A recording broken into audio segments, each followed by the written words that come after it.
Article 16। ठीक है, ये हमारा आज का टॉपिक रहेगा और ये कल भी चलेगा, और अगर कल नहीं ख़त्म हो पाया तो परसों भी जाएगा, बट कल ये ख़त्म हम लोग कर देंगे एनी हाउ, चाहे जो हो जाए। ठीक है, तो ध्यान रखिएगा। आर्टिकल 16 टुडे ऑनवर्ड हम लोग रीड करेंगे, और ये one of the most important article है, फंडामेंटल राइट है, जो सबसे ज़्यादा पूछा जाता है और हाईली डिबेटेड इशू रहा है ये इंडिया में।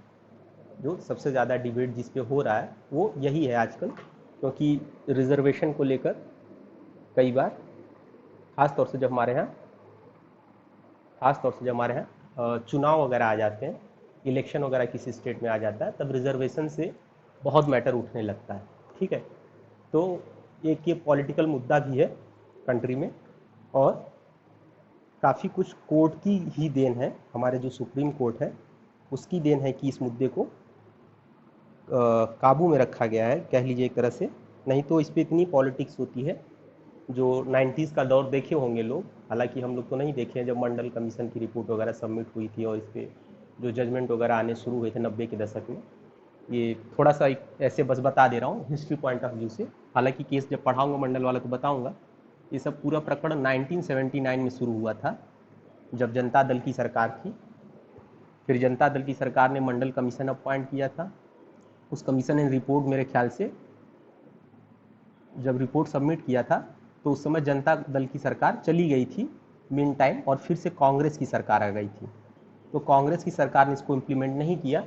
फिर उसके बाद क्या हुआ था कि मेरे ख्याल से 1989 के दौर में फिर से जनता दल की सरकार आई थी, तो उसने इसको इम्प्लीमेंट करने की बात कही थी।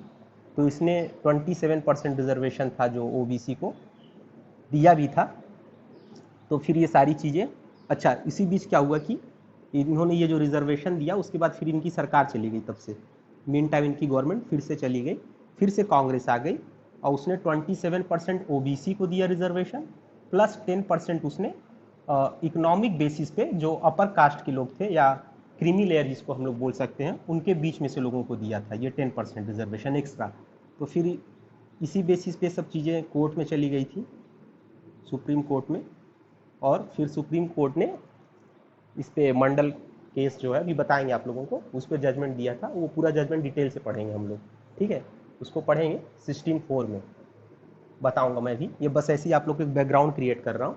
तो उस समय बहुत से लोगों ने, खास तौर से जो उस समय, आप अभी प्रेजेंट टाइम के सिनेरियो में देखिए, तो जो ओपन कैटेगरी में स्टूडेंट आते हैं उन लोगों ने, कई लोगों ने आत्मदाह किया, आग लगाई, खुद को मार लिया जला के। तो बहुत सी प्रॉपर्टियाँ जलाई गई, तोड़ फोड़ हुई, तो ये सब चीज़ें हुई थी। खैर ये पॉलिटिकल मुद्दा है, हम लोग लॉ के बेसिस पे इसको एग्जामिन करेंगे, कॉन्स्टिट्यूशन के हिसाब से एग्जामिन करेंगे। ठीक है, चलिए शुरू करते हैं। आर्टिकल 16 देखिए, जो आर्टिकल 16 है आपका, आप लोग डायरेक्ट जरूर रखे होंगे अपने पास में। तो जो आर्टिकल 16 है उसको देखिए, उसका हेडिंग बस देखिए, equality of opportunity in matter of public employment. Equality of opportunity in matter of public employment. तो देखिए जो आर्टिकल 15 था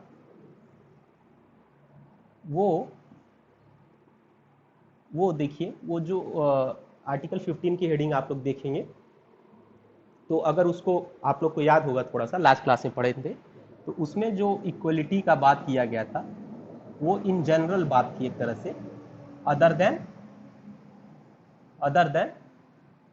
एम्प्लॉयमेंट।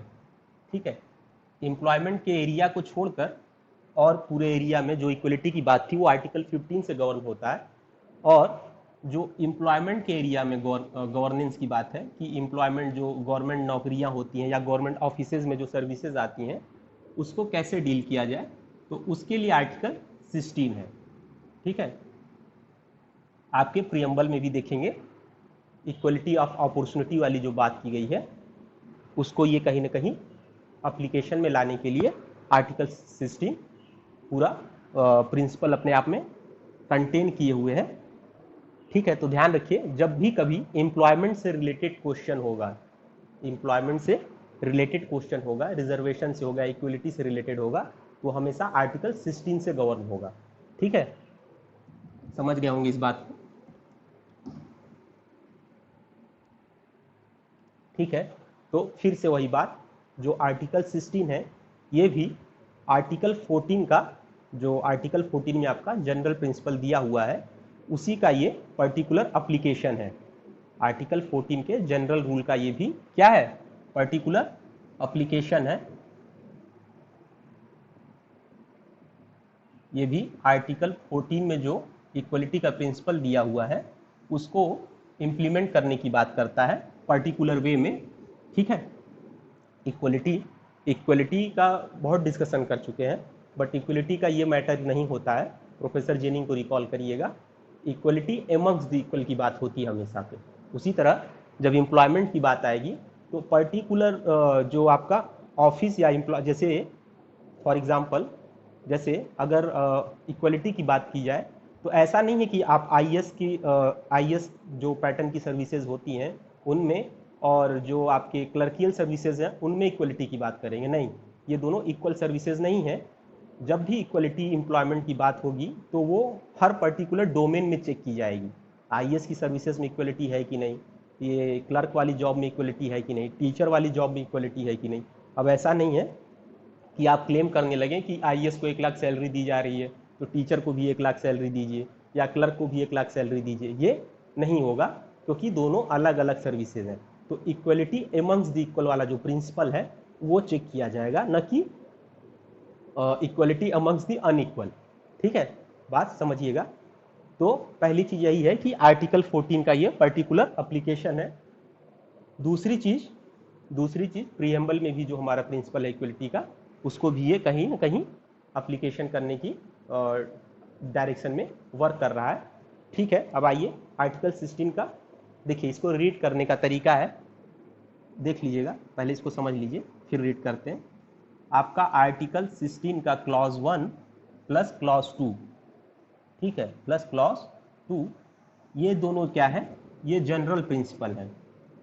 ठीक है, ये सिर्फ आर्टिकल 16 के कॉन्टेक्स्ट में बात हो रही है, ये जनरल प्रिंसिपल है, अभी पढ़ेंगे हम लोग।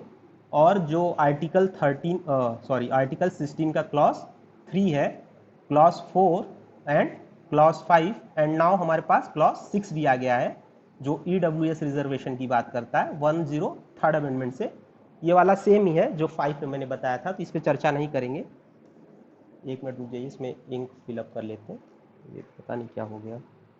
ठीक है, तो इसको ध्यान दीजिएगा, जो आपका आर्टिकल 16 का 1 है और 2 है वो जनरल प्रिंसिपल है, और उसके ऑनवर्ड जो दिया हुआ है 3, 4, 5, 6, और ये जो 3, 4, 5, 6 है ये आपका स्पेसिफिक है। स्पेसिफिक इन द सेंस मतलब ये थोड़ा सा आपको देखने में लगेगा कि ये डिस्क्रिमिनेटरी मैनर में बात कर रहा है, बट अगर आप लोग ध्यान देंगे, एक वर्ड मैंने आप लोगों को बताया था, क्लास लेजिस्लेशन। मैंने आप लोगों को बताया था कि रीजनेबल क्लासिफिकेशन और क्लास लेजिस्लेशन वाली जो बात थी, तो हमारा जो इक्वलिटी का प्रिंसिपल है वो क्लास लेजिस्लेशन को डिनाई करता है और रीजनेबल क्लासिफिकेशन की बात करता है। तो आप लोग जब आगे पढ़ेंगे इसमें, तो आर्टिकल 16 का 3, 4, 4A, 4B, ये और 5, 6 जब इनको हम पढ़ेंगे तो ये सब रीजनेबल क्लासिफिकेशन की बात करते हैं। ये सब किसकी बात करते हैं, रीजनेबल क्लासिफिकेशन की। और ये रीजनेबल क्लासिफिकेशन किस लिए किया जाता है, पर्पस क्या होता है, इक्वलिटी लाना, पर्पस टू ब्रिंग इक्वलिटी। बात समझे कि नहीं। जो हमारा आर्टिकल 16 का क्लॉज 1 और क्लॉज 2 है वो जनरल प्रिंसिपल है, नोट करते चलिएगा। मैं रिपीट इसलिए करता हूँ क्योंकि ये ऑनलाइन क्लास है, तो ये जनरल प्रिंसिपल है। और आर्टिकल 16 का clause 3, clause 4, 4A, 4B, 5 and 6 ये रीजनेबल क्लासिफिकेशन की बात करता है। कभी भी इसको एक्सेप्शन मत बोलिएगा। शुरू में तो लोग एक्सेप्शन बोलते थे कि जनरल रूल ये है, ये एक्सेप्शन है, बुक में भी दिया हुआ है, आप बुक्स वगैरह पढ़ेंगे उसमें दिया हुआ है।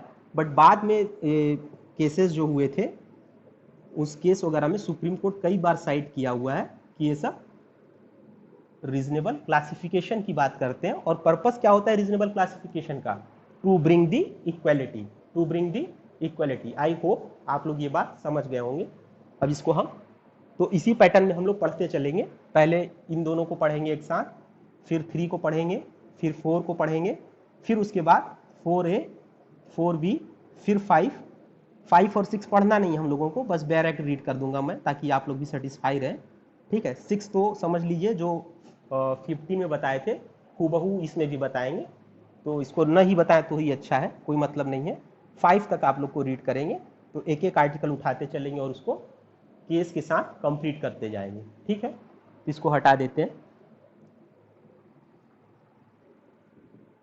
आई होप इतना आप लोग नोट डाउन कर लिए होंगे और समझ भी लिए होंगे।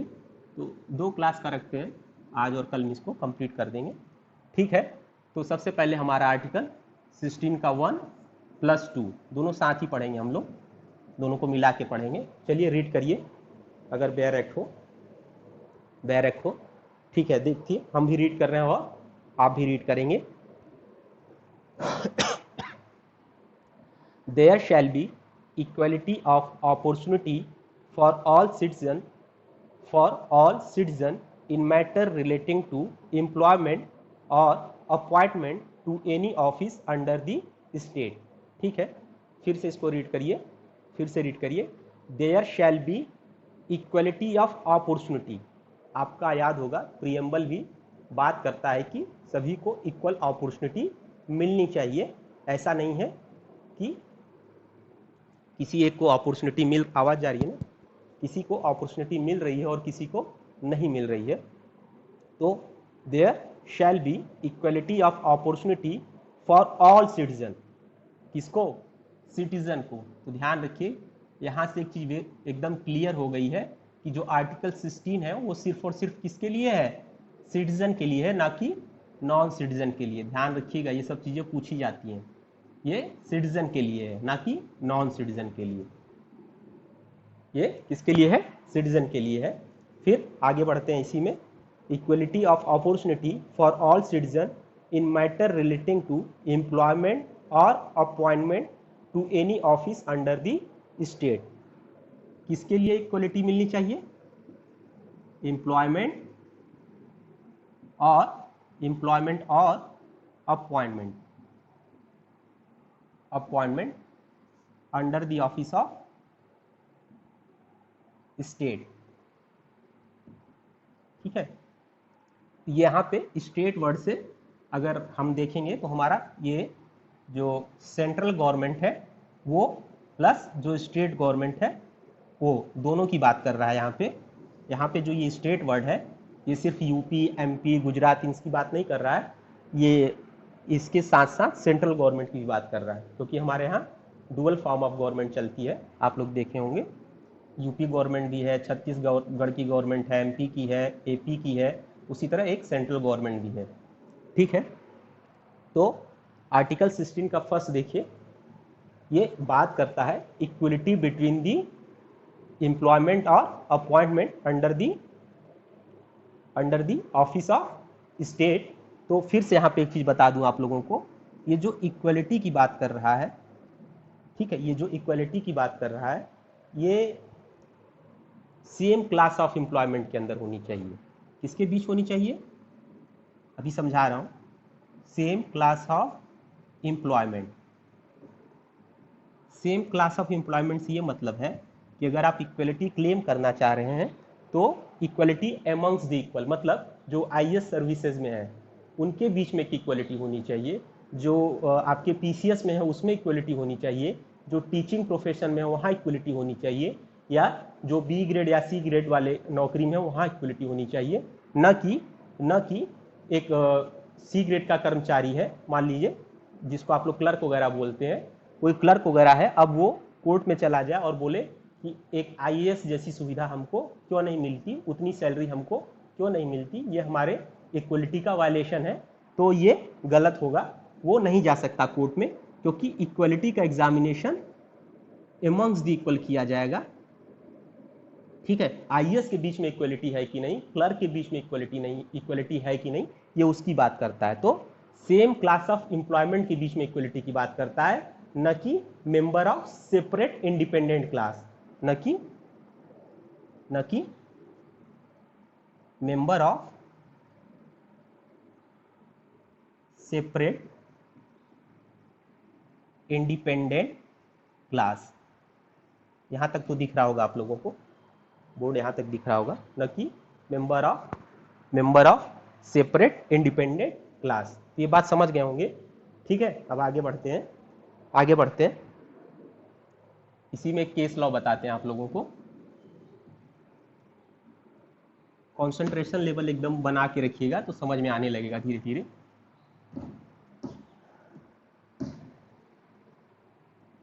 ठीक है, एक केस था, आप लोग पढ़े होंगे, ये पढ़ाया भी था मैंने आप लोगों को, ये केस याद होगा आप लोग को। एयर इंडिया वर्सेस, आर्टिकल 14 पढ़ा रहे थे आप लोग को, पढ़ाए थे, नरगेस NARES, नरेश था क्या शायद, नरेश मिर्जा, MEERZA पढ़ाया था मैं इस केस को। तो ये था आपका 19, ठीक है, नागेश बोल रहा है कोई, एक मिनट मैं इसको वेरीफाई कर देता हूँ, मैं नोट करके रखा हुआ है इसको, एक सेकेंड रुक जाइएगा। नरगेश ही था, मुझे याद है जहाँ तक, अब चूंकि किसी ने उस पर बोल दिया है तो होना चाहिए मेरे पास ये नरगेश ही है, NARGESH है, नरगेश, NARGESH, नरगेश ही है ये, नरगेश मिर्ज़ा का केस है।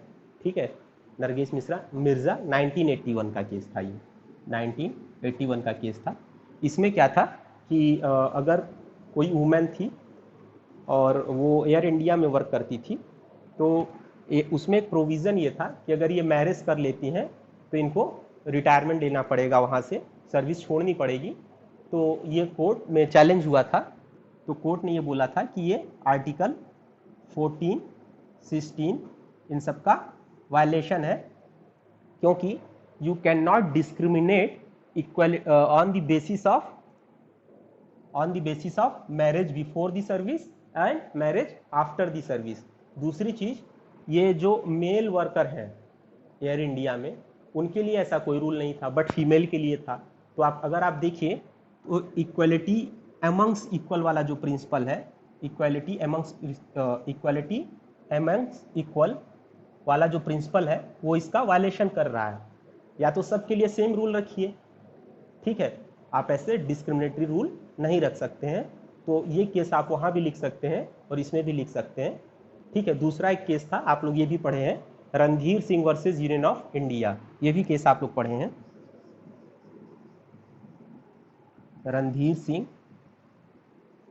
Randhir Singh versus union of India, ये वाला आपका केस था, ये 1982 का केस था, 1982 का केस था। इसमें भी जो बात की गई थी वो equal pay for equal work वाली बात की गई थी।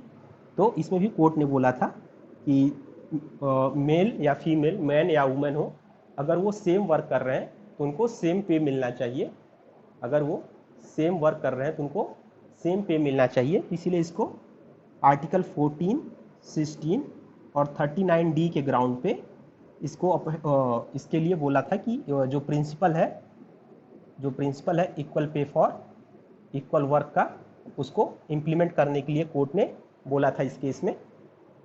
ठीक है, और आगे इसी तरह एक केस है आपका स्टेट ऑफ हरियाणा वर्सेस, ये इंपॉर्टेंट केस है जो बताने जा रहा हूँ अगला। ये आपका एग्जाम वगैरह में पीटी में बहुत पूछता है, खासतौर से जो LLM वगैरह का एग्जाम देने जा रहे हैं और जो मेंस वगैरह लिखेंगे इसको जरूर साइड करेंगे।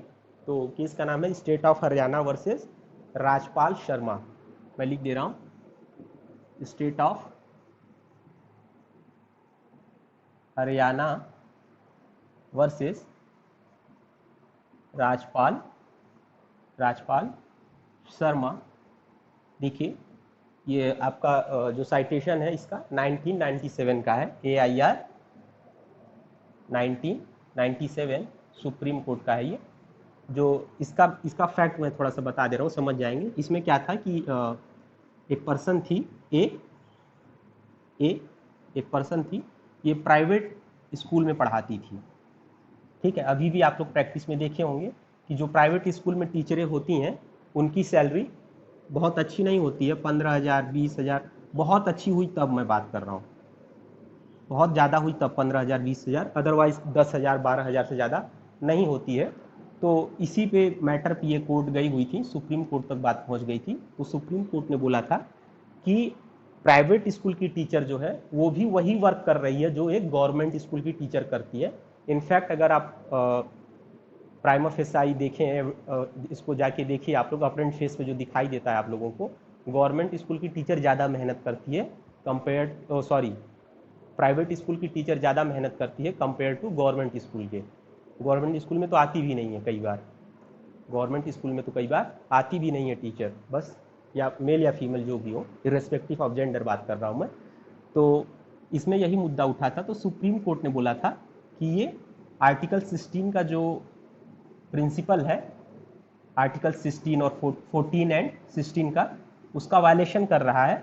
और कोर्ट ने एक गाइडलाइन दी थी, कोर्ट ने एक डायरेक्शन दिया था कि जो प्राइवेट स्कूल की टीचर है उनको भी उतनी ही सैलरी मिलनी चाहिए जितनी गवर्नमेंट स्कूल के टीचर्स को मिलती है, क्योंकि दोनों लोग कैसा काम कर रहे हैं, सेम वर्क कर रहे हैं, दोनों लोग सेम वर्क कर रहे हैं। और देखिए, तो इक्वलिटी अमंग्स द इक्वल जो हमारा प्रिंसिपल है, ये भी टीचर है, ये भी टीचर है, जस्ट बिकॉज वो प्राइवेट स्कूल में है इस वजह से आप उनकी सैलरी कम नहीं देंगे, उनको भी उतनी ही सैलरी देंगे। और ये यहाँ ही नहीं है, ये प्रॉब्लम जो है, ये प्रॉब्लम आप यूनिवर्सिटीज़ में चले जाइए, वहाँ भी देखेंगे। जो प्राइवेट यूनिवर्सिटीज़ हैं, खासतौर से जो अफिलेटेड कॉलेजेस वगैरह हैं, वो बहुत हैरेसमेंट करते हैं। बट जो अच्छी यूनिवर्सिटीज़ हैं प्राइवेट में, जैसे जिंदल हुई, आपका निर्मा यूनिवर्सिटी हुई, और एमिटी नोएडा ले लीजिए, और सिम्बी नोएडा जिसको आप लोग बोलते हैं, पुणे में भी है शायद, नोएडा में भी है। तो ये सब जैसे कुछ प्राइवेट कॉलेजेस हैं, जैसे एक है आर यूनिवर्सिटी गुजरात में है, ये सब अच्छी सैलरी देते हैं, इवन ये गवर्नमेंट यूनिवर्सिटी से ज़्यादा देते हैं कई बार। ठीक है, अगर आपके अंदर कैलिबर है तो। कई मेरे जानने वाले हैं, मेरे दोस्त हैं जो पढ़ा रहे हैं, एक की तो सैलरी 1,35,000 है, और वो अभी असिस्टेंट प्रोफेसर है, निर्मा यूनिवर्सिटी में है वो। ठीक है, इसको हटा दे रहे हैं। तो ये 3 केस याद रखिएगा आप लोग इसमें। इसी तरह इसी में ही अभी 16(1) में ही एक टर्म है कंपलसरी रिटायरमेंट, आप लोग सुने होंगे कंपलसरी।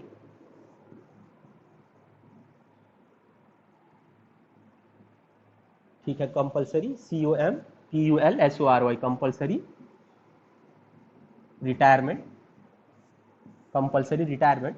तो ये देखिए, कंपलसरी रिटायरमेंट क्या होता है कि एक तो आपकी सर्विस कंप्लीट हो जाए, कंप्लीशन ऑफ क्वालिफाइंग सर्विसेज, जिस सर्विस के लिए आपको अपॉइंटमेंट किया गया है वो सर्विस कंप्लीट हो जाए, या आप पर्टिकुलर एज को अटेंड कर लें। आप या तो आपकी जिस सर्विस के लिए आपको अपॉइंटमेंट किया गया है वो कंप्लीट हो जाए, या आप पर्टिकुलर एज अटेंड कर लें। ये 2 ग्राउंड अगर कंप्लीट हो जाता है, या तो आप मान लीजिए इसे 65 साल है एज, यूनिवर्सिटी सेंट्रल यूनिवर्सिटीज़ में प्रोफेसर की एज है 65 साल, तो आप 65 साल पे आ गए तो आपको रिटायर होना ही पड़ेगा, या पर्टिकुलर सर्विस के लिए आपका अपॉइंटमेंट किया गया था वो काम अब कंप्लीट हो गया है, तब आपको वहाँ से रिटायरमेंट लेना पड़ेगा। तो ये जो कंपलसरी रिटायरमेंट वाला कॉन्सेप्ट था, इसको चैलेंज किया गया था। एक केस था PN Naidu versus government of Andhra Pradesh. PN Naidu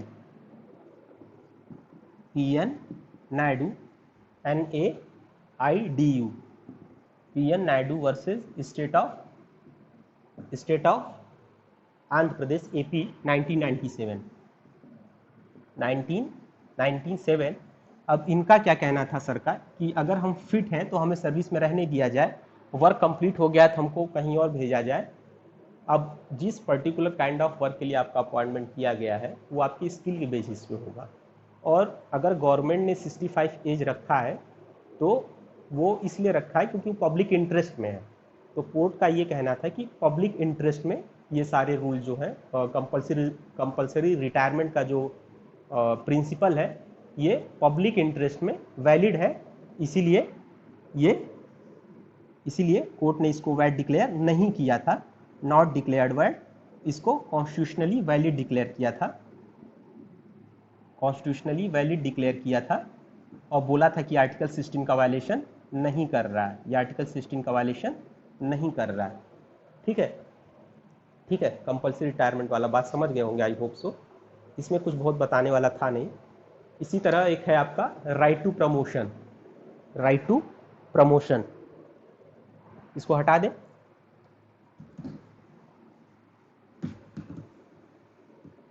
देखिए जितना बता दे रहा हूँ मैं डिटेल से ज़्यादा ही बता रहा हूँ आप लोगों को, ठीक है, थोड़ा ज़्यादा ही बता रहा हूँ क्योंकि कहीं कोई चीज़ छूटनी नहीं चाहिए, ठीक है। तो अभी 16(1) में ही हम लोग चल रहे हैं, ध्यान रखिएगा। अभी 2 में एंट्री नहीं किए हैं, अभी 16(1) में ही सारा डिस्कशन चल रहा है ये सब। और दूसरा जो है हमारा, अब इसी में आगे एक है right to promotion. Right to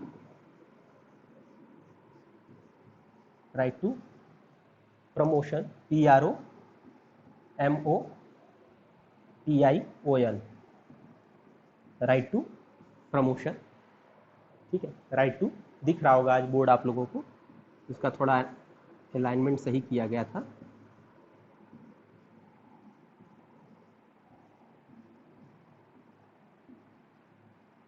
right to promotion. अब ये राइट टू प्रमोशन तो एक केस था, केस का नाम लिख लीजिएगा, Union of India versus Hemraj Chauhan. Union of India versus Hemraj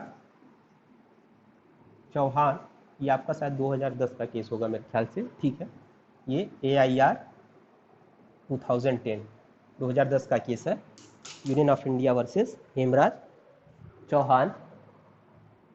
union of India versus Hemraj Chauhan. इसमें ये जो हेमराज चौहान थे, इनका प्रमोशन नहीं हो रहा था। हाँ, कोई क्वेश्चन है क्या? एक मिनट, ठीक है। ये जो थे हेमराज चौहान जो थे, इनका प्रमोशन नहीं हो रहा था, तो किसी भी ग्राउंड पे नहीं कर रहे होंगे लोग, तो ये कोर्ट वोट गए थे और वहाँ पे इन्होंने प्रमोशन को डिमांड किया था कि ये सारी रिक्वायरमेंट पूरी कर रहे हैं फिर भी इनका प्रमोशन नहीं हो रहा है। तो वहाँ पे इन्होंने क्लेम किया कि जो ये प्रमोशन है ये इनका फंडामेंटल राइट है, इसको प्रोटेक्ट करना चाहिए। तो कोर्ट ने इसको रिकॉग्नाइज किया था और बोला था कि right to promotion is a fundamental right which implicit in under article 16(1), ठीक है, जो कि आर्टिकल 16 के क्लॉज 1 में आता है। आर्टिकल 16 या 1 नहीं लिखी, इसको जाने दीजिए, भूल जाएंगे बाद में, फालतू में परेशान होंगे, बस इतना याद रखिए। राइट टू प्रमोशन जो है वो आर्टिकल 16 में आता है। ये जो आपका राइट टू एम्प्लॉयमेंट प्रोटेक्ट किया गया आर्टिकल 16 से, फंडामेंटल राइट है ये। इक्वलिटी इक्वलिटी इन अपॉर्चुनिटी, जो बात कही गई है आपकी आर्टिकल 16 में, उसमें ये आता है। इसलिए ये जो राइट टू प्रमोशन है वो भी आपका क्या है, फंडामेंटल राइट है। तो ध्यान रखिएगा, Union of India versus Hemraj Chauhan के केस में बोला था कि ये फंडामेंटल राइट का पार्ट है, राइट टू प्रमोशन, ठीक है। अब यहाँ पे ये 16(1) का हमारा डिस्कशन कंप्लीट होता है। अब आते हैं 16(2) पे। आर्टिकल 16 क्लॉज 2 पे आते हैं।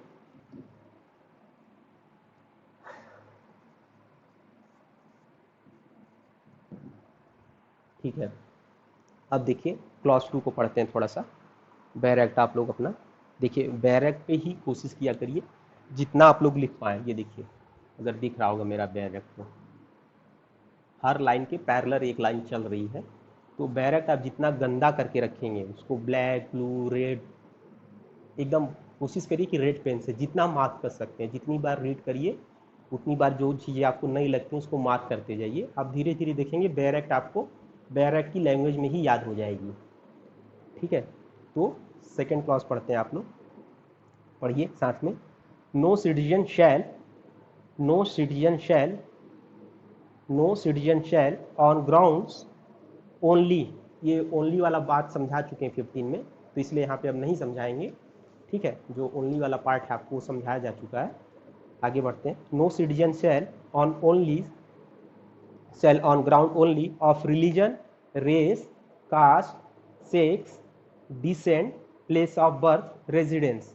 देखिए किस किस ग्राउंड पे, religion, race, caste, sex, descent, DESCENT, decent.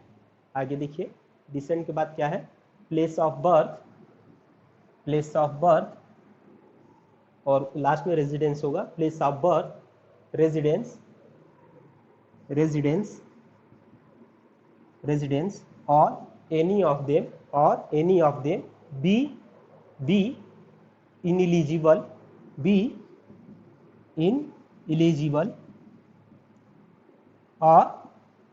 और डिस्क्रिमिनेट, और डिस्क्रिमिनेट, और डिस्क्रिमिनेट, अंडरलाइन करते जाइए इन दोनों वर्ड को, इनएलिजिबल और discriminate, against in respect of any employment और office under state, against, against in respect of employment, in respect of employment और ऑफिस इन स्टेट। देखिए, आर्टिकल 16 जो बोलता है वो एक डायरेक्शन है, डायरेक्शन है किसको, स्टेट को। जो आर्टिकल 1 है, एक ये जनरल रूल है, ठीक है, जनरल रूल है। आर्टिकल 1 और 2 दोनों जनरल रूल है। आर्टिकल 1 क्या बोलता है कि आप डिस्क्रिमिनेशन नहीं करेंगे, किसमें, किस फील्ड में, एम्प्लॉयमेंट के फील्ड में किसी भी सिटीजन को, किसी भी सिटीजन के साथ डिस्क्रिमिनेशन नहीं करेंगे, सबको इक्वल अपॉर्चुनिटी देंगे एम्प्लॉयमेंट में, ठीक है। और जो दूसरा वाला पार्ट है वो इसको थोड़ा और इलोबोरेट करता है, जो क्लॉज 2 है वो इसको थोड़ा सा और, आवाज़ नहीं जा रही क्या आप लोग को, ठीक है, जो क्लॉज 2 है,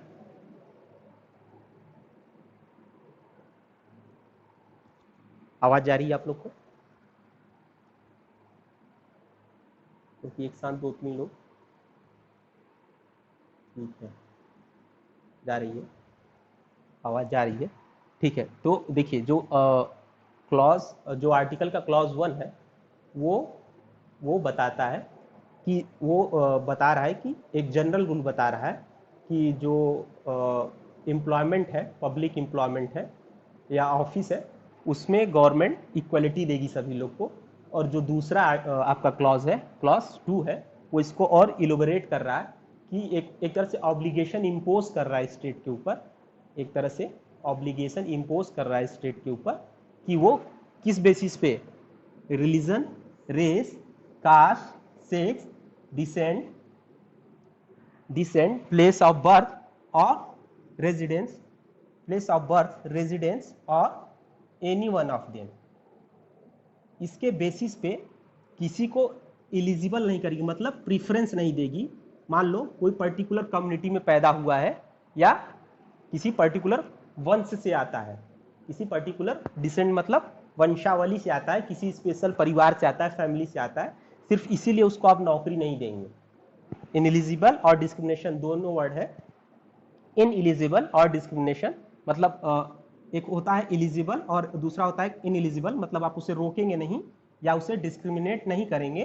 तो इसको ऐसे समझिए कि कोई पर्टिकुलर किसी परिवार से आता हो या सिर्फ इसलिए आप उसे नौकरी दीजिए, या किसी पर्टिकुलर परिवार से आता हो इसलिए आप उसे नौकरी ना दीजिए।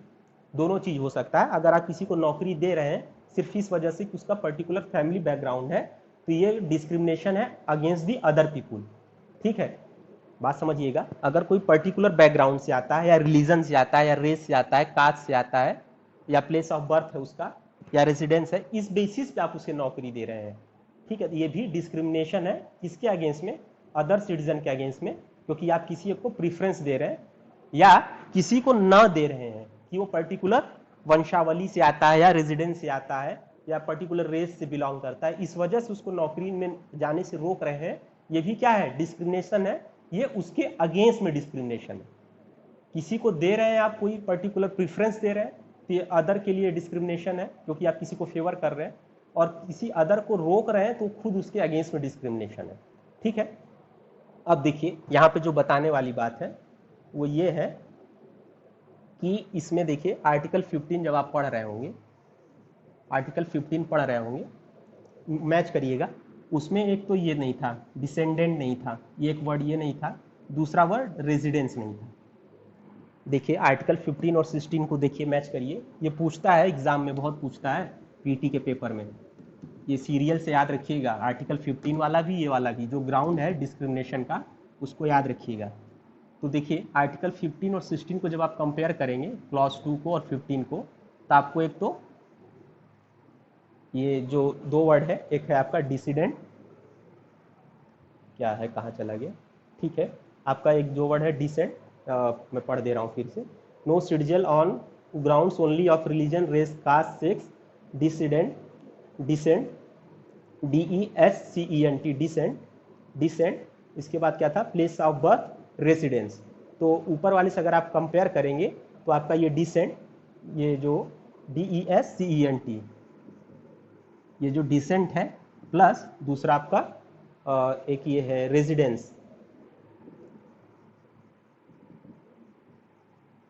ये दो वर्ड डिस, आपका एक क्या कहते हैं डिसेंट और दूसरा रेसिडेंस, ये दोनों वर्ड आर्टिकल 15 में नहीं दिया हुआ है, डिसेंट और रेसिडेंस।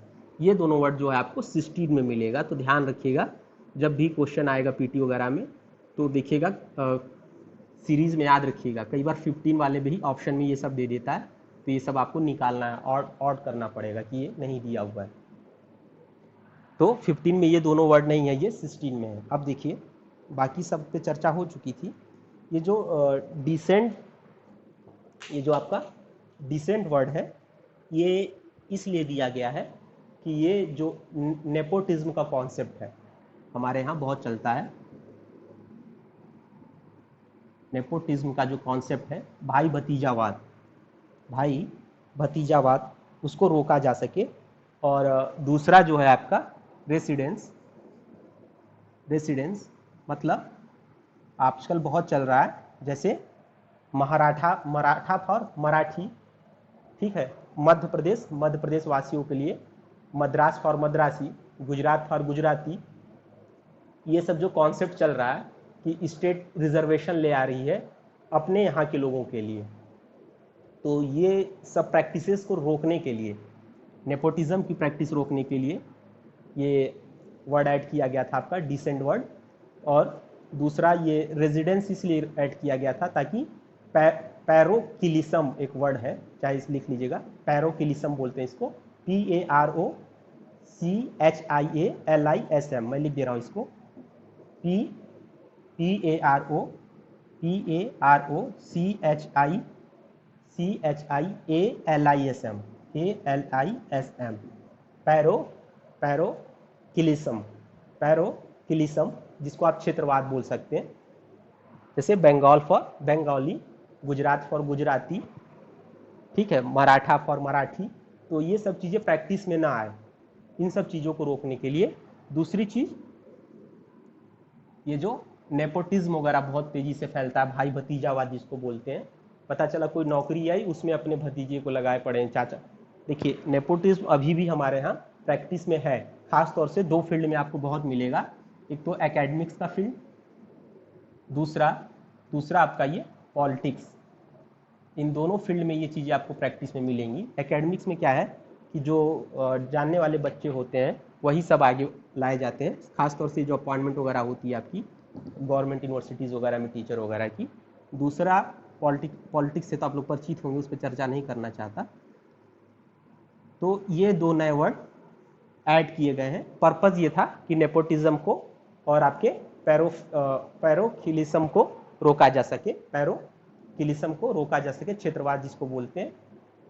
इसी तरह एक केस था, केस भी डिस्कस कर लेते हैं, केस भी डिस्कस कर लेते हैं, फिर इसको सम अप कर देंगे। केस भी डिस्कस कर लेते हैं। केस का नाम है दारा रथा रामा राव, दारा रथा रामा राव, इसको देख लीजिएगा क्या प्रोनाउंस करते हैं आप लोग, दारा रथा रामा राव, दारा रथा, DARARATHA, दारा रथा रामा, RAMA रामा राव, दारा रथा, मैं फिर से इसको लिख दे रहा हूँ, थोड़ा डार्क कर दे रहा हूँ, दारा रथा रामा राव, दारा रथा रामा राव वर्सेस स्टेट, बस वर्सेस स्टेट ही है, वर्सेस स्टेट, ये आगे कोई इसमें यूपी एमपी ये ऐड नहीं है, वर्सेस स्टेट ही बस ऐड है। दारा रथा रामा राव वर्सेस स्टेट, ये केस है आपका 1961 का, 1961 का केस है, 1961 का केस है। इसमें क्या था कि एक मद्रास एक्ट था, मद्रास एक्ट, मद्रास एक्ट था, मद्रास का केस है, मद्रास एक्ट था, मद्रास एक्ट 19 आपको तो पूरा नाम तो नहीं पता, बट मद्रास एक्ट था। इसका सेक्शन आपका था सेक्शन 6(1), सेक्शन 6 का सब सेक्शन 1। अब ये बोलता था कि जो विलेज मुंसिफ होते थे उस समय, पोस्ट होती थी विलेज मुंसिफ की, मुंसफ बोलते हैं, मुंसफ MUNSIF, मुंसिफ भी बोलते हैं कई लोग, कई लोग मुंसफ भी बोलते हैं। तो विलेज मुंसफ की पोस्ट होती थी, विलेज मुंसफ की। अब इसकी रिक्वायरमेंट ये थी कि जो अपॉइंटमेंट होगा मुंसफ पोस्ट पे, उसी पर्सन का अपॉइंटमेंट होगा जो पहले से ऑफिस होल्ड किया होगा, जो पहले से इस ऑफिस में होगा, पर्टिकुलर कम्युनिटी से बिलोंग कर रहा होगा। इसमें ये कम्युनिटी बेसिस पे अपॉइंटमेंट होता था, ऐसे समझिए, ये कम्युनिटी बेसिस पे अपॉइंटमेंट होता था। तो मुंसफ पोस्ट पे तो कोर्ट में ये मैटर गया था, तो कोर्ट ने इसको वैट डिक्लेयर कर दिया था, इस प्रोविज़न को। क्योंकि ये किस बेसिस पे था, ये आपका क्या कहते हैं, जो इसका रिक्वायरमेंट था ये डिसेंडेंट बेसिस पे था, एक तरह से डिसेंडेंट बेसिस पे था, इसीलिए कोर्ट ने इसको वैट डिक्लेयर कर दिया था। ठीक है, ये केस जानते रहिएगा, वैसे बहुत इंपॉर्टेंट नहीं है क्योंकि केस एक दो होना चाहिए। तो जो हमारा आर्टिकल 16 था वो एक जनरल, आर्टिकल 16 का 1 वो जनरल प्रिंसिपल था, वो बताता था कि there should be a equality, there should be a equality in appointment. ठीक है, दूसरा जो था वो थोड़ा गाइडिंग प्रिंसिपल की तरह था, और वो ये बोलता है कि religion, race, caste, sex, place of birth, descendant, ठीक है, डिसेंडेंट और रेजिडेंस, इस बेसिस पे आप डिस्क्रिमिनेशन नहीं करेंगे, न ही किसी को इनएलिजिबल बनाएंगे, न ही किसी को इनएलिजिबल बनाएंगे कि वो अपॉइंटमेंट नहीं हो सकती उसकी। ठीक है, तो आर्टिकल 16 का 1 और 2 आपका बेसिक प्रिंसिपल था। अब इसके बाद जो है, इसके बाद जो हम पढ़ेंगे, इसके बाद से आर्टिकल 16(3), अब यहाँ से जो हमारा शुरू होगा, ये जो है इस जनरल प्रिंसिपल का एक तो आप एक तरह से देखिए, ले मैन की लैंग्वेज में देखिए तो उसको आप एक्सेप्शन बोल सकते हैं, बट ये करेक्ट नहीं होगा, करेक्ट नहीं होगा। ये प्रिंसिपल है सब, ये जितने भी हैं 16, 3, 4, 5 और 6, 4A, 4B, ये सब एक रीजनेबल क्लासिफिकेशन की बात करते हैं। ठीक है, इक्वलिटी लाने के लिए हमारा जो लॉ है वो परमिट करता है रीजनेबल क्लासिफिकेशन। तो वो रीजनेबल क्लासिफिकेशन कैसा होगा, उन सबको ये गाइडेंस देते हैं थोड़ी सी। तब देखिए जो आर्टिकल 16 का 3 है, अब उसमें आप देखेंगे तो रीजनेबल क्लासिफिकेशन प्रिंसिपल की बात है। डायरेक्टली ये वर्ड यूज नहीं किया गया वहाँ पे, बट उसको पढ़ने में आपको समझ में आएगा कि इक्वलिटी लाने के लिए ये चीज़ें की जा सकती हैं। ठीक है, आइए पढ़ते हैं इसको,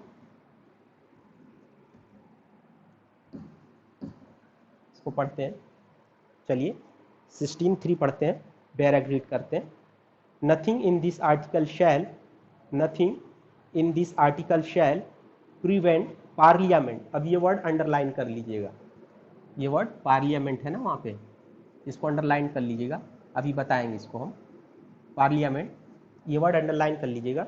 parliament from making any law, from making any law prescribed in regard to class or classes of employment or appointment to an office under the government of or any local or other authorities within state or union territory, any requirement as to residence, any requirement, ये word underline कर लीजिएगा, any requirement as to residence, ये भी underline कर लीजिएगा, इस पे भी बात करेंगे। As to residence within that state और union territory prior to such employment और अपॉइंटमेंट। देखिए फिर से इसको एक बार रीड कर लेते हैं।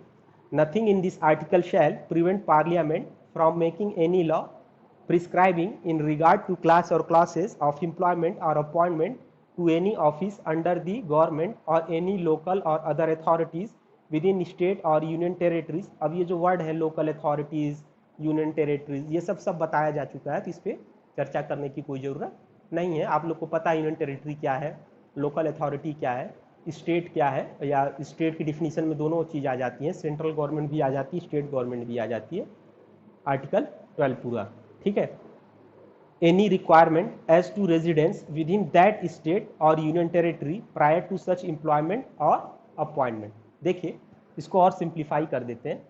जो आपका आर्टिकल 16 का क्लॉज 3 है, 16 का क्लॉज 3 है, वो ये कह रहा है कि कोई भी गवर्नमेंट सर्विसेज होती हैं जो, उसमें कुछ सीटें रिजर्व की जा सकती हैं। किस बेसिस पे? Requirement as to residence, residence basis पे, कि आप वन ऑफ द इसेंशियल, देखिए कोई भी अगर सर्विस होती है या एम्प्लॉयमेंट होता है, अपॉइंटमेंट होती है, कोई भी गवर्नमेंट जॉब होती है, तो उसकी कुछ रिक्वायरमेंट होती है, कुछ क्वालिफिकेशन होता है। जैसे लॉ ऑफिसर वगैरह की अगर पोस्ट होगी तो आपको लॉ आनी चाहिए, आपके पास लॉ की डिग्री होनी चाहिए, या पीसीएस जे का आप एग्जाम दे रहे हैं तो लॉ की डिग्री होनी चाहिए। तो ये सब क्वालिफिकेशन है, एकेडमिक क्वालिफिकेशन। अब इनके साथ कोई भी एकेडमिक क्वालिफिकेशन है प्लस उसके साथ रेजिडेंस एज अ रिक्वायरमेंट जोड़ देता है। रेजिडेंस मतलब आप उस पर्टिकुलर एरिया का डोमिसाइल होना चाहिए आपका, आप वहाँ रह रहे हो, आप वहाँ के लोकल हो, एथनिक वर्ग से बिलोंग करते हो, ठीक है। तो आर्टिकल 16 का 3 ये बोलता है कि रिक्वायरमेंट एज टू रेजिडेंस, किसी भी एम्प्लॉयमेंट या अपॉइंटमेंट में रिक्वायरमेंट एज टू रेजिडेंस भी ऐड किया जा सकता है, बट ये जो पावर है ये किसके पास होगी? पार्लियामेंट के पास होगी। ध्यान रखिएगा, पार्लियामेंट मतलब सेंट्रल गवर्नमेंट आपकी। ये जो सेंट्रल गवर्नमेंट है वही किसी भी पर्टिकुलर जॉब के लिए रिक्वायरमेंट एज टू रेजिडेंस कर सकती है, अदर देन पार्लियामेंट स्टेट नहीं कर सकती। ये जो स्टेट इन द सेंस हमारा यूपी स्टेट, एमपी स्टेट।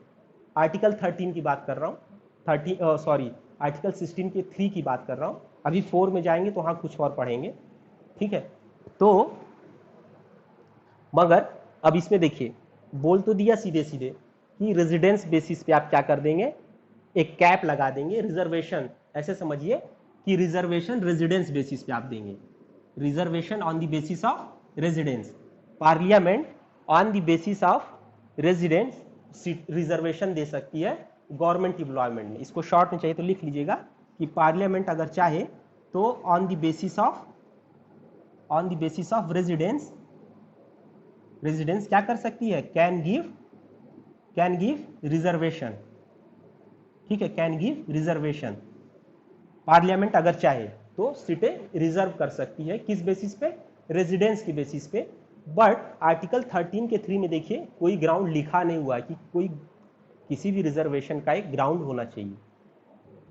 अगर रीजनेबल क्लासिफिकेशन आप कर रहे हैं तो जो रीजनेबल क्लासिफिकेशन है वो यही कहता है, उसको आप लोग पढ़े होंगे, रीजनेबल क्लासिफिकेशन में जो नेक्सेस है आपका रिजर्वेशन, जो आपका डिस्क्रिमिनेशन का ग्राउंड है, उसमें प्लस जो ऑब्जेक्ट आप अचीव करना चाहते हैं उसके बीच इंटेलिजिबल डिफरेंस या और आपके ऑब्जेक्ट के बीच में एक डायरेक्ट रिलेशन होना चाहिए, नेक्सेस होना चाहिए। ये चीज़ मैं बता चुका हूँ।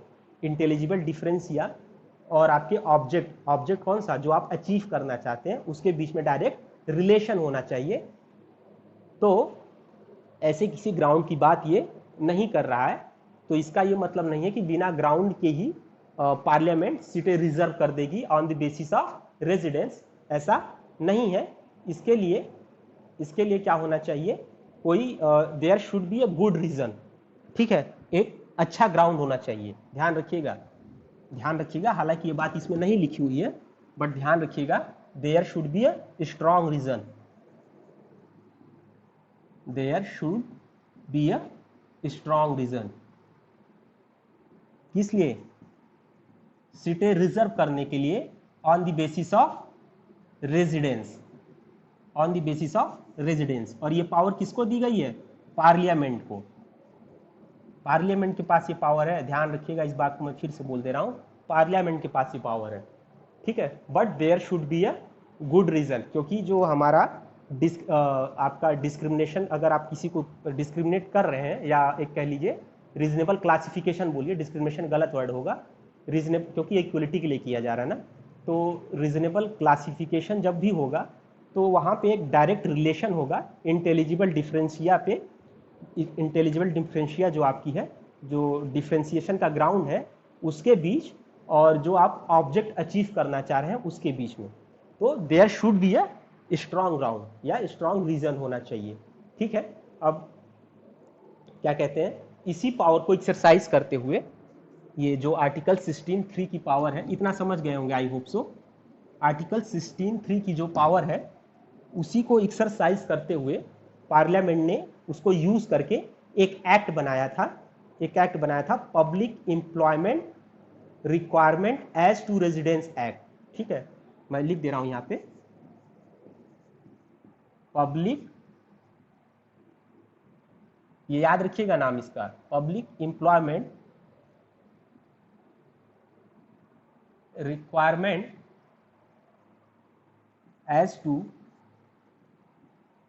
रेजिडेंस एक्ट, ये requirement as to residence bracket में कर लीजिएगा, एक्ट 1957, 1957 ये एक्ट बनाया था। और ये एक्ट मत पढ़िएगा, कोई फायदा है नहीं, ठीक है, क्या फायदा इतना बड़ा एक्ट पढ़ के, उसमें से कुछ पूछेगा ही नहीं, ठीक है।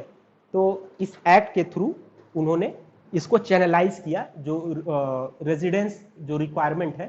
तो अब देखिए ये इस बेसिस पे किया गया था, मैं शॉर्ट में बता दे रहा हूँ कि जो वहाँ के एथनिक पीपुल हैं, जैसे आपका हिमाचल प्रदेश है, अब अगर वहाँ के लोगों को, हिली एरिया है ना वो बहुत ज़्यादा, वहाँ लाइफ बहुत हार्ड है, अगर वहाँ के लोगों को कोई जॉब निकलती है, एक तो पहली चीज़ वहाँ का जो इंफ्रास्ट्रक्चर है वो मैदानी इलाकों के कंपेयर में उतना डेवलप नहीं है, जितना अच्छा इंफ्रास्ट्रक्चर आपके ये यूपी एम, जो मैदानी क्षेत्र हैं ज़्यादातर, महाराष्ट्र हुए, यूपी एमपी हुए, ये सब देख लीजिए, ये सब हिली एरियाज़ हैं। तो वहाँ एजुकेशन अभी तक बहुत अच्छे से रीच नहीं हो पाई है, पहुँच नहीं पाई है। तो अगर वहाँ कोई वैकेंसी आती है और हम लोग भी एग्ज़ाम देने जाएँ, तो यहाँ के बच्चे, खासतौर से बिहार के तो बहुत टैलेंटेड होते हैं, इन्हें आप कहीं भी भेज दीजिए, कोई भी एग्ज़ाम हो, वहाँ बिहार के लोग जो होते हैं ना, वो ज़रूर क्वालिफाई करके बैठे होंगे। इस देश को सबसे ज़्यादा आईएएस बिहार देता है, ठीक है, वहाँ के लोग बहुत ज़्यादा टैलेंटेड है, ठीक है। तो अब अगर बाहर के लोग ही इनकी नौकरियाँ ले लेंगे तो ये फिर कहाँ जाएंगे बेचारे, ये अदर स्टेट में जाएंगे नहीं, अगर जाएंगे भी तो वहाँ उनको उतना अच्छा जॉब नहीं मिल पाएगा, वहाँ जाके लेबर वर्क ही नहीं करना पड़ेगा। तो इनके इंटरेस्ट को प्रोटेक्ट करने के लिए, जो इथनिक पीपुल है उनके इंटरेस्ट को प्रोटेक्ट करने के लिए ये पूरा एक एक्ट लाया गया था, और इसमें पूरी गाइडलाइन दी हुई है कि कैसे कैसे किस किस बेसिस पे किया जाएगा। तो एक तरह से ऐसे समझिए, वहाँ के लोकल पीपुल के इंटरेस्ट को प्रोटेक्ट करने के लिए, इनकी आइडेंटिटी को प्रोटेक्ट करने के लिए, इनके कल्चर को प्रोटेक्ट करने के लिए, इनकी सोसाइटी को प्रोटेक्ट करने के लिए, इनके कस्टम को प्रोटेक्ट करने के लिए जो एज ए रेजिडेंस रिक्वायरमेंट होता है उसको रखा जाता है, ताकि यही लोग वहाँ पे जॉब करें और यही लोग सेटल हो सके, इनको प्रोटेक्ट करके रखा जा सके। ये सब ज़्यादातर इलाके जो हैं वो एसटी कैटेगरी से बिलोंग करते हैं, एसटी कैटेगरी से बिलोंग करते हैं, शेड्यूल ट्राइब से। तो एक तो उनको प्रोटेक्ट करने की बात शुरू से कही जाती है कॉन्स्टिट्यूशन में। तो ये सब मेजर क्राइटेरिया हैं, जो स्ट्रॉन्ग रीज़न है रेजिडेंस को एज अ रिक्वायरमेंट, रिजर्वेशन का ग्राउंड बनाने का, ठीक है, रिजर्वेशन को, ठीक है। तो ये इनमें से एक स्ट्रॉन्ग रीज़न है रिजर्वेशन को इस बेसिस पे रिजर्व करने का सीटों को, रेजिडेंस की बेसिस पे, ठीक है, रेजिडेंस की बेसिस पे सीटों को रिजर्व करने का ये स्ट्रॉन्ग ग्राउंड है। तो ये जो एक्ट है, जो एक्ट था हमारा, क्या नाम मैंने बताया था, लिखा तो है, public employment requirement as to residence act 1957। ये एक्ट 4 स्टेट है हमारे, ये जो एक्ट है हमारा public employment requirement as to residence act 1957, हमारे 4 स्टेट है, ठीक है। 4 स्टेट के कौन से, मणिपुर, त्रिपुरा, तेलंगाना और हिमाचल प्रदेश, ठीक है। मैं लिख दे रहा हूँ, सीरियल से लिख देते हैं, हिमाचल प्रदेश,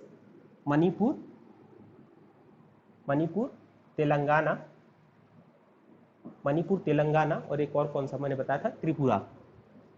त्रिपुरा। तो इन 4 स्टेट में किस बेसिस पे, एज ए रेजिडेंस के बेसिस पे रिजर्वेशन को ये अलाउ करता है। ठीक है, ये एक्ट तो काफ़ी डिटेल में बता दिया, खैर मैं इतना लोग बताते नहीं हैं, ठीक है, ना ही कोई पढ़ना चाहता है। ठीक है, इसको हटा देते हैं, इसको हटा देते हैं। अब देखिए इसको, खैर टाइम तो हो गया है, चलिए इसको हटा देते हैं। 16(4) थोड़ा सा समझ लेते हैं बस, बाकी कल पढ़ाएंगे, कल पढ़ा देंगे 16(4) डिटेल से। देखिए 16(4) में हमें 2 केस बहुत पढ़ने हैं। जो 16(4) है, आर्टिकल 16 का क्लॉज 4, जो आपका आर्टिकल 16 का क्लॉज 4 है, इसको हमेशा आर्टिकल 335 335 के साथ रीड किया जाता है। ठीक है, आर्टिकल, ध्यान रखिएगा ये चीज़ मैं बार बार बता रहा हूँ, कोई चीज़ बार बार जब बताता हूँ तो इसको नोट कर लीजिएगा। इसको 335 के साथ रीड किया जाता है, 335 के साथ। एक तो आप कल 335 पढ़ के आएंगे, अच्छे से पढ़िएगा, 2-3 बार पढ़िएगा उसको, सिर्फ बैर एक्ट पढ़िएगा, बाकी मैं खुद बताऊंगा। ठीक है, दूसरा आप 16(4) भी पढ़िएगा अच्छे से। तो जो 16(4) है ना, मैं ऐसे ही बस बता दे रहा हूँ, थोड़ा सा जानते रहिए। 16(4) जो है ये भी आपका जो बेस्ड है वो प्रिंसिपल ऑफ रीजनेबल क्लासिफिकेशन पे ही बेस्ड है। इसको एक बार रीड कर लेते हैं, रीड कर लेंगे तो आइडिया हो जाएगा आपको भी। Nothing in this article shall prevent the state from making any provision for the reservation of appointment और post in favour of any backward class of citizen which in opinion of the state is not adequately presented in the services under the state. अब देखिए ये जो 16(4) है, ये आपकी state government as well as central government दोनों की power है। स्टेट वर्ड में state government as well as central, जैसे सेंट्रल गवर्नमेंट की जॉब है उसमें भी सेंट्रल गवर्नमेंट रिजर्व कर सकती है, और जो स्टेट गवर्नमेंट की जॉब है उसमें स्टेट गवर्नमेंट कर सकती है। ठीक है, बात समझ गए होंगे। तो जो 16(4) है ये दोनों की पावर है, और जो 16(3) थी, 16(3) वो सिर्फ और सिर्फ पार्लियामेंट की पावर थी। ध्यान रखिएगा इस बात को, 16(3) सिर्फ और सिर्फ पार्लियामेंट की, on the basis of residence सिर्फ और सिर्फ पार्लियामेंट बना सकती है। अदरवाइज क्या होगा, ये स्टेट, सारे स्टेट के जो, जैसे अभी शिवराज मामा ही बोलते हैं उनको सब लोग, शिवराज सिंह चौहान, वो बोल रहे हैं कि एमपी की जॉब सिर्फ एमपी के लिए होगी। वो चुनाव आ रहा है ना, ल्योर करने के लिए, वोटर्स को अपनी तरफ ल्योर करने के लिए कह रहे हैं। जैसे ही चुनाव जाएगा ये कोर्ट रोक देगी, नल एंड वॉइड डिक्लेयर कर देगी, क्योंकि ये पावर किसकी है, पार्लियामेंट की है। ठीक है, ये पावर पार्लियामेंट की है। तो ध्यान रखिएगा जो 3 में है, 16 का आपका 3 है, ये पार्लियामेंट के पास है। बट जो 16(4) है ये state as well as central दोनों की पावर है, सीटें रिजर्व करने के लिए। किसके लिए, other backward class of citizen. Backward class of citizen word होगा इसमें, देखिए बैकवर्ड क्लास ऑफ सिटीजन। ठीक है, तो एक यहाँ पे देखिए जो ये बैकवर्ड क्लास ऑफ सिटीजन है, backward class of citizen word use किया गया है, बैकवर्ड क्लास ऑफ सिटीजन। जबकि 15 में क्या लिखा है, 15 अगर देखिए आप लोग वहां पे लिखा होगा socially and educationally backward class of citizen. 15 में, आर्टिकल 15 में देखिए वहां socially and educationally backward class of citizen है, यहाँ सिर्फ बैकवर्ड क्लास ऑफ सिटीजन है। दूसरी चीज यहाँ SC ST नहीं यूज किया गया है, वहां पे एंड या और SC एंड ST यूज किया गया है। तो इन दोनों में डिफरेंस देखेंगे हम लोग थोड़ा। ठीक है, दूसरी चीज आर्टिकल 4, अगर स्टेट गवर्नमेंट या सेंट्रल गवर्नमेंट को लगता है कि कोई पर्टिकुलर कम्युनिटी, पहली चीज वो बैकवर्ड होनी चाहिए, दूसरी चीज वो एडिक्वेटली रिप्रेजेंटेड नहीं है। मतलब ऐसे समझिए, कल फिर से बताएंगे, अभी शॉर्ट में बस बता दे रहे हैं आपको। जैसे टोटल 100 सीटें हैं किसी भी डिपार्टमेंट में, मान लीजिए इसमें रेवेन्यू डिपार्टमेंट में ले लेते हैं। टोटल 100 सीटें हैं क्लास बी ऑफिसर की, क्लास डी ऑफिसर्स की, और उसमें ST की संख्या अभी एक ही है, अभी एक ही ST है बेचारा, और बाकी देखिए तो 40-50 उसमें ओपन कैटेगरी के बच्चे हैं। ठीक है, तो अब ये इसका रिप्रेजेंटेशन क्या है, एडिक्वेट नहीं है, कम से कम 5 या 10 तो होना ही चाहिए। तो इसके लिए जो बची हुई वैकेंसी है उसमें सीटें रिजर्व कर दी जाएंगी। गवर्नमेंट को अगर लगता है तब आप क्लेम रिजर्वेशन नहीं कर सकते। मैं फिर से बता रहा हूं, reservation is not a fundamental right, you can not claim it, it is the और ये क्या कह सकते हैं, एक तरह से ऑब्लिगेटरी प्रोविज़न होता है। ठीक है, अगर उस स्टेट की मर्जी होगी, उसको लगता है कि ये एडिक्वेट रिप्रेजेंटेड नहीं है, तभी उनके लिए रिजर्व कर सकती है। दूसरी कि अगर कोई पर्टिकुलर क्लास या कम्युनिटी रिजर्वेशन के डोमेन में है, जिसको रिजर्वेशन मिल रहा है, उसको आर्टिकल 340, 341, 342 देखिएगा। 340 ओबीसी के लिए है, 341 एससी और वो एससी फिर वो एसटी के लिए 342। तो उसमें देखिएगा जो लिस्ट बनती है उसमें आपको ऐड किया जा सकता है या बाद में निकाला भी जा सकता है। बात समझिएगा, जरूरी नहीं है कि आज आप एससी एसटी कम्युनिटी में आते हैं या ओबीसी में आते हैं तो कल को भी आप रहेंगे। जैसे यूपी में यादव कम्युनिटी जो है हमारे यहाँ ओबीसी में आती है, पूरा केस चल रहा है काफ़ी दिनों से, क्योंकि ये लोग काफ़ी क्रीमी लेयर में है, ये बहुत संपन्न है, फिर भी माननीय मुलायम सिंह की कृपा रही है, तो ये सब कोर्ट वगैरह में केस चल रहा है। देखिए क्या जजमेंट आता है, जजमेंट आएगा तब हम लोग इस पर डिस्कस करेंगे कि ये डेरोगेटरी था, क्या था कि नहीं था। हालांकि अभी तो नहीं है, तो अभी मान के चलते हैं कि सही है। हम लोग लॉ के स्टूडेंट हैं, हम कोर्ट से गवर्न होंगे, कोर्ट हमारा जो जजमेंट देगा हमारे लिए वो चीज़ सही है। ठीक है, प्रशांत भूषण को देख लीजिए, डिस्कस नहीं करेंगे इसको, खैर छोड़ दीजिए, अभी उनके ऊपर कंटेम्प्ट का चार्ज लग गया। तो 16(4) को 335 के साथ पढ़ेंगे। और जो 16(4) है, अगर आप एडिक्वेट रिप्रेजेंटेशन नहीं है किसी बैकवर्ड क्लास ऑफ सिटीजन का, बैकवर्ड क्लास ऑफ सिटीजन होना चाहिए, कोई भी सिटीजन नहीं, पता चला यूपी के पंडित जी लोग हैं, हाई क्लास में आते हैं ये सब, ठीक है, या वैश्य समुदाय से लोग हैं जो बिजनेसमैन हैं वो हैं। अब अंबानी के लड़के को पकड़ के ले आइए, उनको नौकरी ज़बरदस्ती दीजिए कि आप तो आईएएस बने ही नहीं है साहब। तो हमारे कैपिटलिस्टिक हैं, जिनके पास पैसा बहुत है, अंबानी अडानी ये सब, अब इनके बच्चे क्यों आईएएस बनेंगे? अब आप उनको पकड़ के ज़बरदस्ती नौकरी दीजिए, आप उनको पकड़ के ज़बरदस्ती नौकरी दीजिए ले आके कि चलिए आप नौकरी करिए, आप एडिक्वेट रिप्रेजेंटेशन नहीं है, तो ये सही नहीं है। जो बैकवर्ड क्लास से बिलोंग करते हैं प्लस वो एडिक्वेटली रिप्रेजेंट नहीं होंगे, कल बताऊंगा मैं, धैर्य रखिएगा, तो उनके लिए रिजर्वेशन की बात की गई है। ठीक है, इसी में 2 केस सबसे इंपॉर्टेंट है, केस तो कई है मगर 3 केस बहुत इंपॉर्टेंट है। एक Balaji versus state of Mysore का है, दूसरा है इंदिरा साहनी का, तीसरा है अशोक ठाकुर का, और एक अभी जो लेटेस्ट केस आया है आपका, मगर उसको जब पढ़ेंगे हम लोग, वो रिजर्वेशन इन प्रमोशन, वो 4A 4B के साथ जब पढ़ेंगे ना, तब वहाँ पे ये बाकी केस पढ़ाएंगे। अभी इसमें यही 3 केस पढ़ाया जाएगा आपको, Balaji versus state of Mysore, Indira Sahni versus union of India, Mandal case बोलते हैं जिसको, और तीसरा AK ठाकुर का, अशोक ठाकुर का केस। ठीक है, तो ये 3 केस डिस्कस करेंगे, तो कल आई होप कि कल हम लोग इसको ख़त्म कर देंगे। ठीक है, कोई डाउट और? बढ़िया, तो आज यहीं पे स्टॉप करते हैं इसको। ठीक है।